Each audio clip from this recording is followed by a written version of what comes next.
Hi, I'm Michael Chase, and welcome to Cup of Joe. Today, we're filming at Canada Post's 9th annual Think Inside the Box conference at the beautiful Carlew. Join us as we have caffeinated conversations with marketing influencers about how brands are transforming the way they engage with people.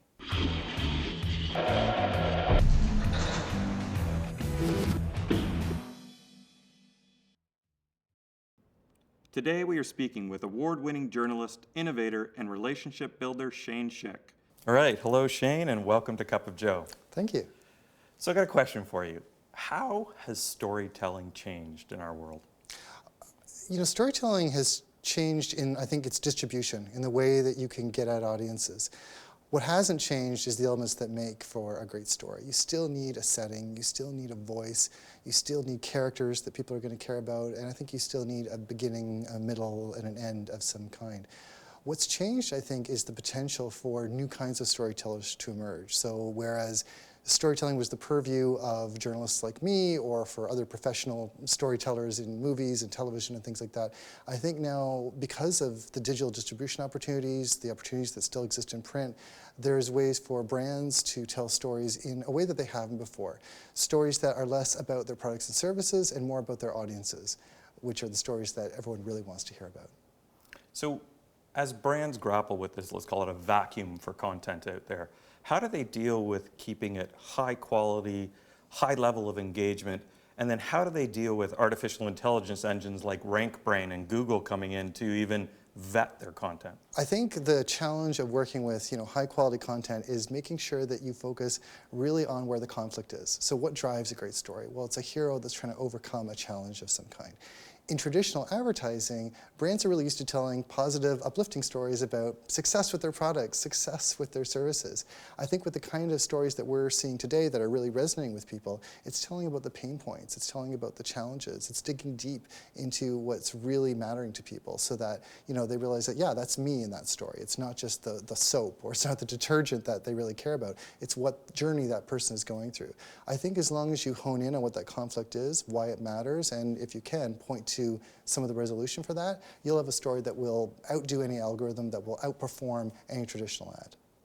So with MarTech companies obviously scaling from 100 to 3,500 in the span of a year, and a third of people's budgets apparently going towards technology, how do you deal or how do you grapple with technology moving at such a fast pace when you're trying to actually get out there and do marketing and advertising on the same budget? The number one challenge that I'm seeing organizations struggle with on the MarTech side is that they sometimes buy new technology or use technology services without taking a really solid look at what their current state is in terms of data information. It's really painful when a brand purchases some kind of analytics system or some new database and then realize that, oh, actually, we've been managing our old data really poorly. It doesn't connect with these other pieces of the organization, and we're going to have to do a massive cleanup. Or they've somehow gathered information about their customers over the years, and now in a world of privacy laws, they need to ask permission again for people to give more information that can feed that MarTech machine. If you're not willing to do that sort of cleansing opportunity up front, or really assessing how good is the quality of my information, I don't think there's any product in the world that's really going to solve your problems. So the flip side of the technology world is ad blocking today. Where do you see the future of ad blocking and actually getting out your messaging today? Ad blocking is not going away. I think that even if there are ways to block the blockers, there are going to be consumers that work really hard and use very ingenious ways to find a mechanism to take that off of a web page or off of a mobile app or whatever the experience may be. I think the only thing that really allows you to get past ad blocking is if you have content that's so compelling that people don't really see it as ads. And there are some questions, I think, that linger around native advertising or content marketing or some of the various forms. And yes, you have to label things appropriately. People have to understand where this message is coming from. But ultimately, the product, which is the story, needs to break through that barrier. That's been true of traditional media from the very beginning, and I think now it's just true of the kind of content and stories that brands are telling. If they can do that well, though, I don't think there's any ad blocker in the world that can stop it.